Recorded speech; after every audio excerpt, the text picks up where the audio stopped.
This is a fresh new start for our hero. This is not the hero that you've seen before. This is another kind of guy. Well, he's a bit of a mysterious character, really. Like, we don't know much about him. He's got scars on his face, and like he's kind of rough. The prince is probably least like some of the so-called modern-day video game heroes we used to see. He's actually not really a typical hero.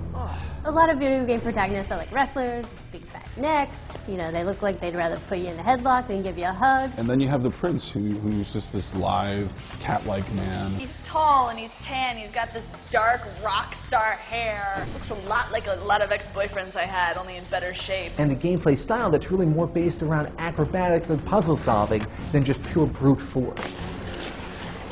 He doesn't smolder with generic rage, right? He's not just this, I will kill everyone 3 times, then I will kill their corpse kind of attitude.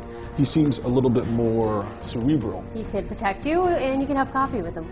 Goes into his battles gun-free. He seems like more of a sword guy. He's got the swagger and the loose shirts and the scarves. Can we talk about the scarves? Why do you wear that scarf? It's lucky. Actually, he kind of dresses like Keith Richards. The key event of the Prince of Persia game is this battle between the gods of light and dark.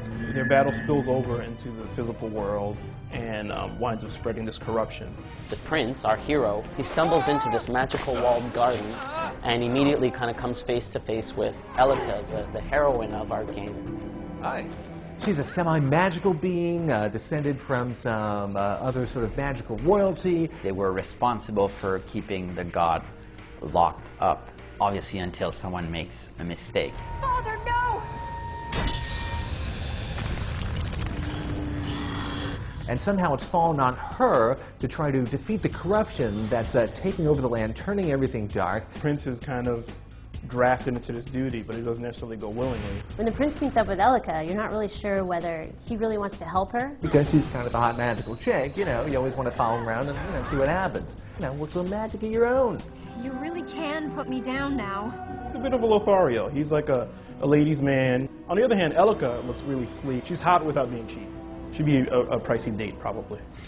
What compels the prince to follow Elika in this game? At least initially, it's certainly not a desire to do good or to fix the world.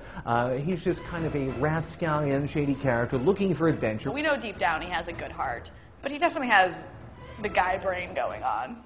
All he cares about at the beginning of the game is like wine, women, and carpet. Until he meets Elika, you know, good-looking girl, exciting quest.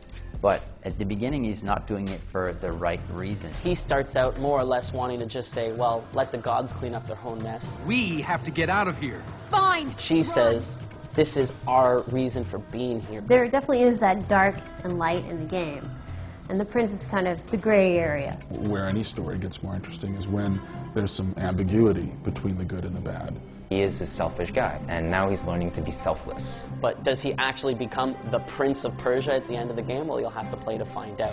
Heroes are constantly getting reimagined. We've seen it with Batman, we've seen it with the X-Men. We certainly paid a lot of attention to various superheroes. Spider-Man was an interesting inspiration for us, in particular Han Solo and Indiana Jones. You know, it's more of a puckish, playful-like spirit. Yeah, and you can run too. He reminds me of Jack Sparrow, the Johnny Depp character in the Pirates of the Caribbean movies. There's an irreverent attitude there. He's not Superman. He's not gonna, you know, rescue your kitten out of a tree for you. He's like, you know, why do you even own a cat in the first place? Clearly, he's like faced death a few times, but still has a bit of a twinkle in his eye, and I like that about him. I think nowhere is it more obvious than in the way that he fights. You know, he's got one hand up to his face, almost in a kind of like, come on, let's go kind of stance, you know. It's very stylish, there's plenty of flair, it's very spectacular. He always just basically goes, all right, bring it on.